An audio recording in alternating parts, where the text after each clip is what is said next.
What's up guys, Who Needs Meta here, coming at you with another retro deck profile. Today we're going to be looking at agents, and more specifically Trooper agents, for the September 2012 format. This is a very diverse format because we had 3 different YCSs with essentially the same card pool, being Toronto, Indy, and Providence. Providence is typically where we cut the format off. We do get the Atlantean structure deck, but we don't have Abyss Rising, so there are no Mermails. And because of that, I believe this deck really does shine. Going into the next format, I believe YCS Seattle, we would introduce Undyne Mermails because we didn't have Cosmo Blazer, so no Tias.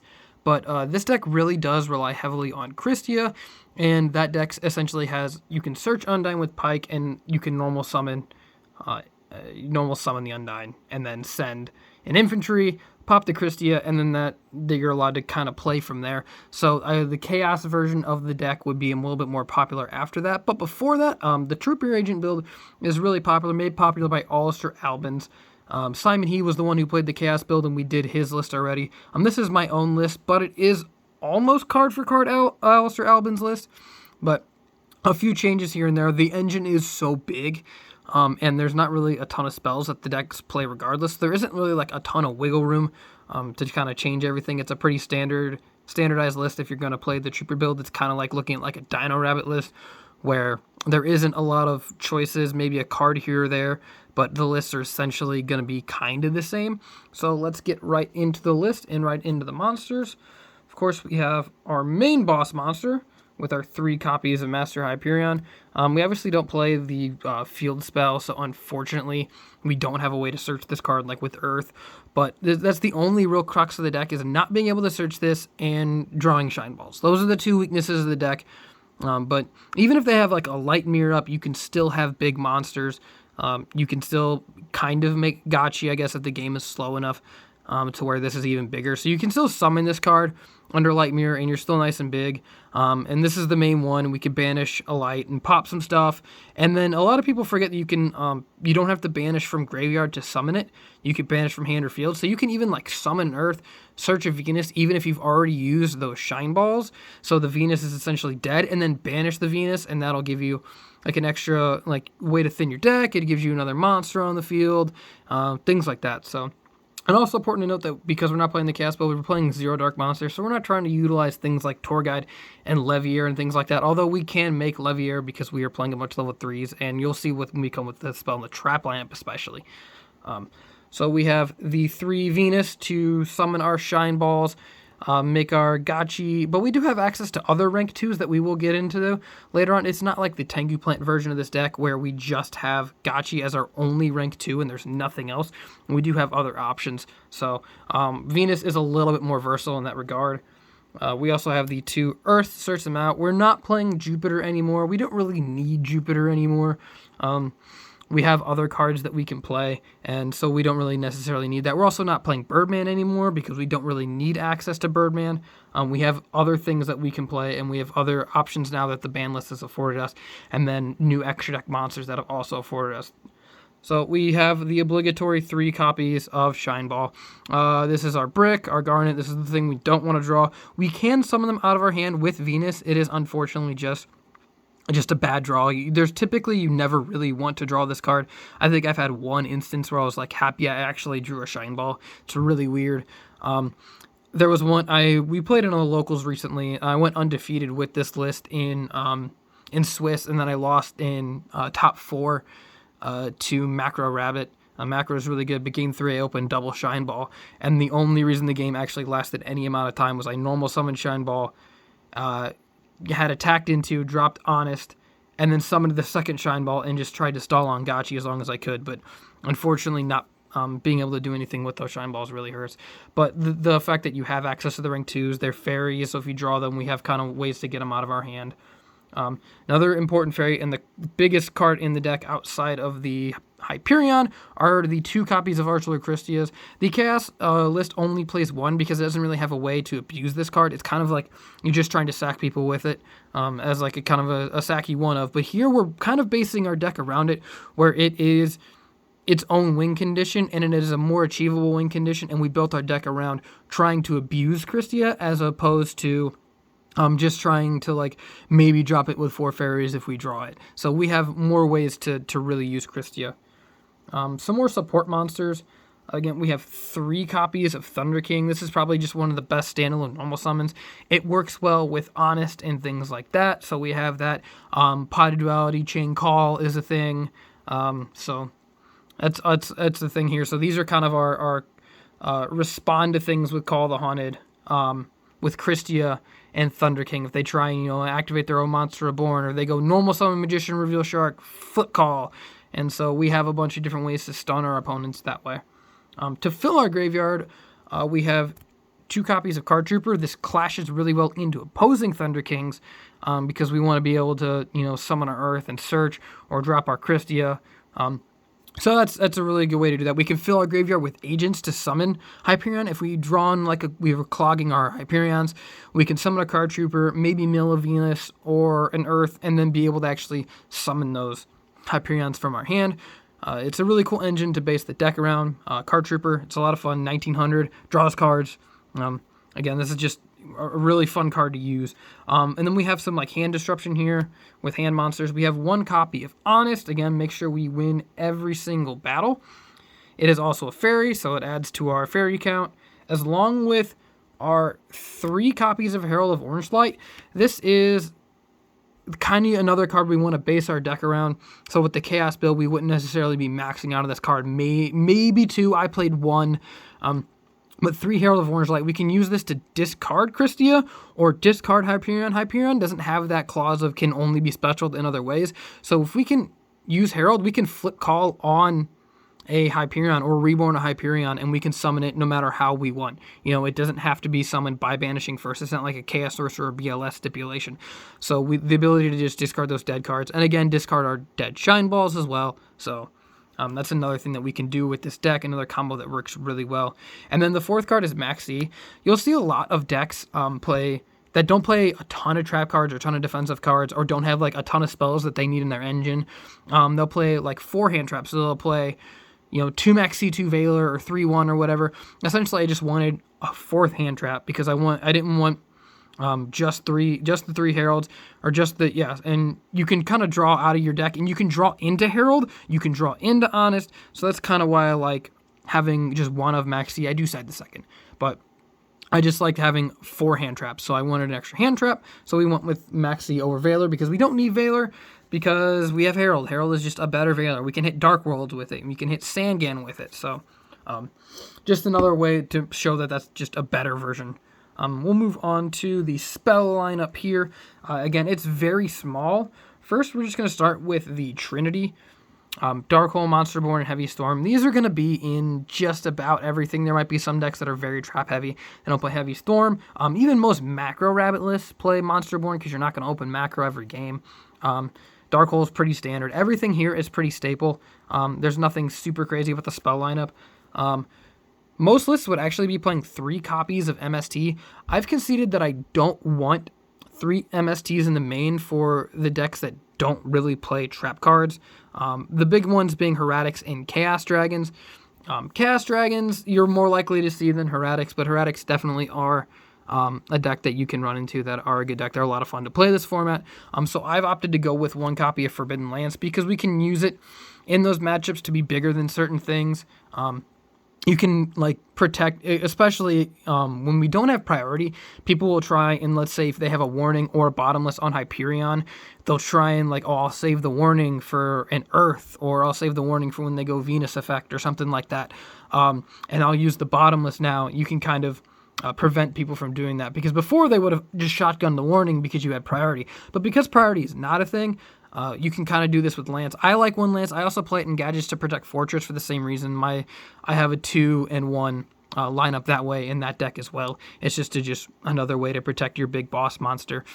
So that's the reason I like that, and that's the reason I go with those. But 3 MST is completely valid. I do have the 3rd one in the side deck, and you could flip these and just put the Lance into the sideboard and main the 3 MSTs if that's something you want to go with. If you're a big fan of MST, if you don't want to deal with factories or anything like that, because Lance can't really hit factory. But the meta is so diverse, and people are going to want to play a lot of different things. You're not just going to see windups the whole time. 3 copies of Call the Haunted. We're into the traps now, and there's 11 traps. This is the main one. So this is, again, we're building our deck around Trooper and Hyperion. So 3 copies of Call the Haunted. I mentioned earlier how we can just flip Call. We can even flip it. It's like a chainable card. Again, like I said, a lot of people play 3 MSTs, so you can chain it and get Card Trooper to draw a card as well. Again, another thing with chainable back row, I am playing 1 copy of Compulsory Evacuation device. But the 3 calls, I just really like basing the deck around. It is the biggest trap and the most important. The fact that we can reborn our Hyperions, we can call our Kristyas. So it has a lot of applications. And being able to respond and make cards resolve without effect, essentially fizzle. Like if they try and use their own reborn or anything like that. So it has a lot of applications. And then we can get those Kristyas out of our hand when we don't have our 4 fairies with our heralds. 2 copies of Dimensional Prison. I'm playing these over Bottomless because I don't need Summon Stoppers. I want to be able to get rid of cards that are already established on the board when I don't have access to a Hyperion. Being able to get rid of an already dropped Kristya in the mirror is also really important. So that's another reason I like all 3 of these cards with the Compulse and the 2D prisons. They get rid of monsters that are already on the board, especially when you don't have the ability to get rid of them with a Hyperion. Like if your opponent's called monster effects with a Shockmaster or something and they have trap cards protecting it, like a Mirror Force or anything like that, you can have the ability to get that card off the board potentially. Just getting cards off the board that are already on the board. And we have so many Summon Stoppers because not only do we play the full Solemn Brigade, but we also play 2 copies of Torrential Tribute because it was at 2.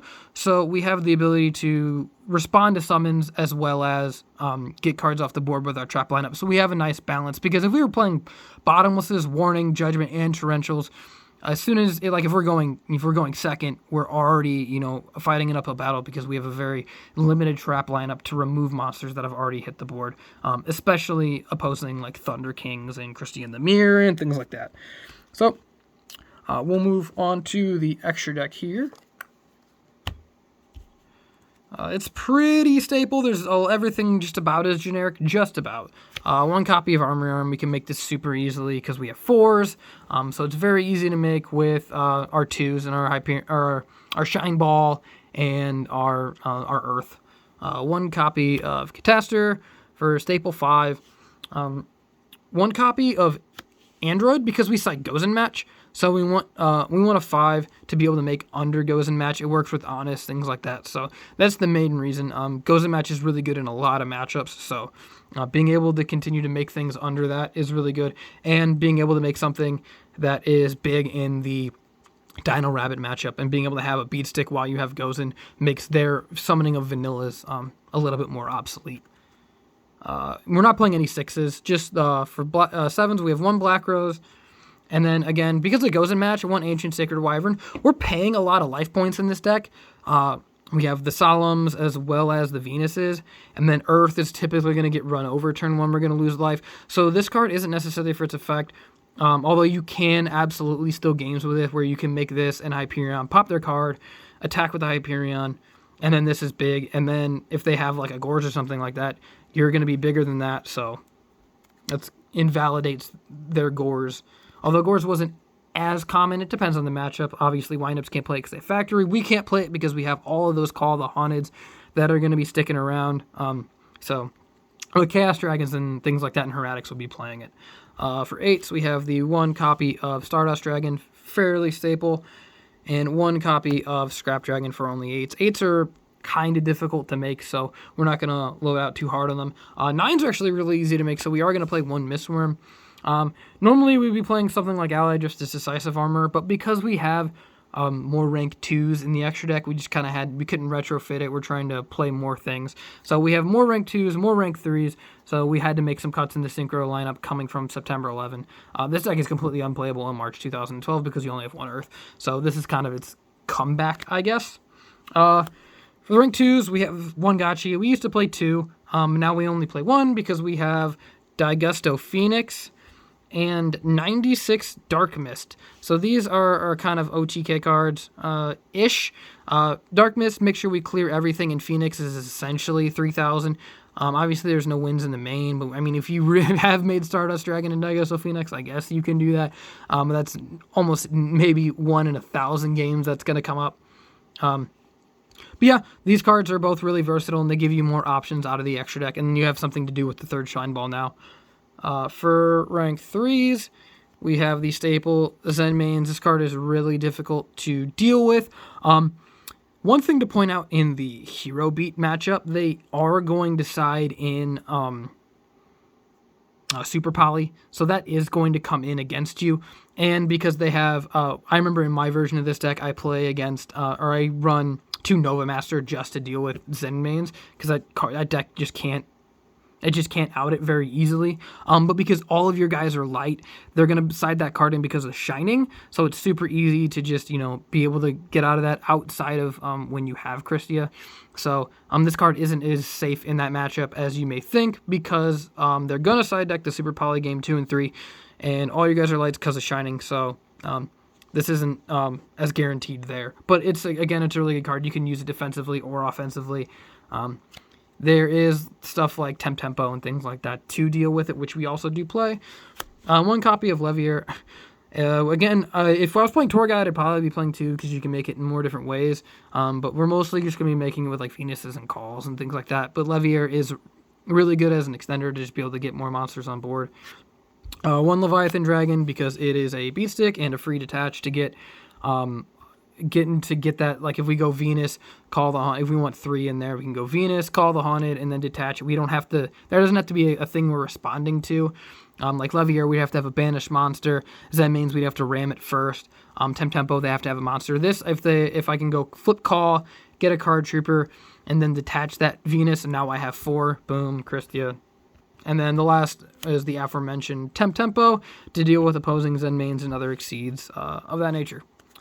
Before we get into the side deck, we got to talk about what we're going to be side decking for. Of course, we could be side decking for the mirror match. That's very common. There are so many decks in this format, though, so you're not going to be expected to see everything. So we're trying to go as wide as we possibly can with our side deck cards and make sure we can hit multiple matchups. So the mirror match, the most common matchup, the Magician Shark, Wind-Ups, Dino Rabbit or Macro Rabbit, depends on the list. Some main it, some side it, but Macro Rabbit regardless. The Remnants of Chaos Dragons. This deck is still really good in this format. Shout out to Stefan Bizel for being able to still find ways to play this deck. This deck is super fun in this format, and I definitely recommend you not underrating it. Dark Worlds, of course, we could be playing against Dark Worlds. Deck is really good from when it's released of the structure deck all the way through here. All of the machine decks. So we have Geargia. You can be playing it with Karakuris. You can be playing it with Machinas. And again, we have Machina Gadgets, which are also a good deck. Robbie Cole topped Indy with Machina Gadgets. Deck is still good. What I like to call Ascetisams, which is essentially the asceticism build, because we have a plethora of rank 4s that we can go into in this format. We transition into playing asceticism and more 4s. So we have 1,700 attack monsters, 1,800 attack monsters that are level 4 that we can asceticism into. And we also have, of course, the Elder play with Kagamusha, because they're the same. So now we don't have to, if we draw our Elder and we don't have access to it in the deck because you typically only play 1, you have asceticism into other things, and it's not a completely dead card. So that card gets more use, so Ascetisams are also really good. The aforementioned Hero Beat. I love this deck in this format. I think it's really underrated. It has a great matchup against a lot of different decks. It's a really good stun deck. You can even play Skill Drain in it. So Skill Drain, really good card. So Heroes and Inzectors. Billy Break would popularize this deck as a combo deck using Ladybug as opposed to being something that's super Hornet based. We have a rank 5, a rank 4, rank 3 toolbox that we can kind of utilize and then essentially try and OTK out of nowhere, especially if the deck draws Dark Armed. It can do a lot of nutty things. So that's kind of what we're siding for. So what cards are we siding? 1 copy of Snowman Eater. This is the one thing I actually added into my list from the small tournament that we played in. I really like the copy of Snowman Eater. It's good against Samurai. It's good against Heroes. It's good against Dino Rabbit. You can play Kinetic Soldier if you're not really concerned about the Rabbit matchup, but I would be. So Snowman Eater hits all of those. But it's again, Kinetic Soldier is much more versatile. You can use it offensively as well as defensively in 2 of the 3 matchups. Like I said, we're trying to go wide because our card sides for Dark World are kind of narrow. So 2 Gemini Imps. This is essentially just for Dark Worlds. 1 copy of Maxx. The second Maxx, again, going second against a bunch of decks isn't great. So we have the 5th hand trap to make sure that we're able to kind of out the board if we're going second. Some kind of monster removal. 2 Soul Takers. This is really good against making Light Pulsar and the Shining Mist Timing. It's also good in the mirror to get rid of Kristya. I also do side 1 copy of Leeching the Light. The reason I only have 1 of these as opposed to like maxing out on Soul Taker, I don't really want 3 Soul Takers in any matchup, and I don't want 2 I never want to draw 2 Leeching the Lights, because if you draw the card, you're trying to win the game. And this card is okay against the Hero Beat matchup, but I do like having something for the mirror outside of these Soul Takers for getting rid of your opposing Kristya so you can play the game, because Kristya is such a big focal point in the mirror. So that's the reason behind the 2-1 ratio as opposed to anything else. And then Soul Taker lets you hit very specific things and then making things mixed timing, which is why we're playing it over Smashing Ground, which makes sense. Again, there is a fair amount of machine decks, so we are playing the 2 copies of System Down. Karakuri wasn't that common.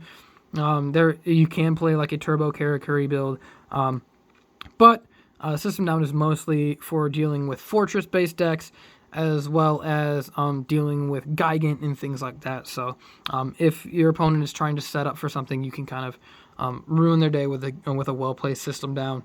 1 MST and 1 Dust. We need to be able to hit floodgates like Macrocosmos and Light Imprisoning Mirror, so we're going to be able to have these extra cards to do that.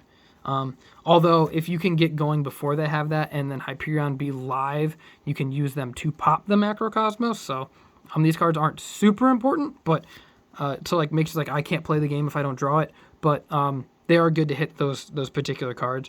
2 copies of Goes and Match for Wind-Ups and Rabbit. These cards do a lot of good things. I wouldn't side this in against Hero Beat because they tend to just sit on 1 monster. So that's a reason why I don't really care for them in that matchup, despite there being a lot of different attributes and the heroes being all different. They're typically just going to be sitting on light monsters like Thunder King and Alias. So not really worth it. And then 2 Shadow Imprisoning Mirrors for Dark Worlds and Inzectors, as well as any other out there kind of dark-based decks. I actually don't really care for this card against the Chaos Dragon matchup, because their beaters are still bigger than your beaters. Red MD is still bigger than Hyperion, although you're kind of bigger than Light Pulsar and Dark Flare, but you have to hard draw your guys, and they have more guys than you do. It's just not worth it. The math doesn't work out in your favor for this card to be sided in. You have other things that you can side in, like the Soul Takers. You typically don't want to do more than 4 or 5 cards per matchup because it hurts the consistency of the engine, and you want to make sure that you're still going. If there's a matchup that like the Herald isn't good in against, it's okay to side that out and things like that, but you kind of want to keep it pretty concise. But that's it for this one. Let me know what you guys think of the deck, any changes. There will be some duels in the description. Like always, be sure to like and subscribe for more retro format content, and thanks for watching, guys.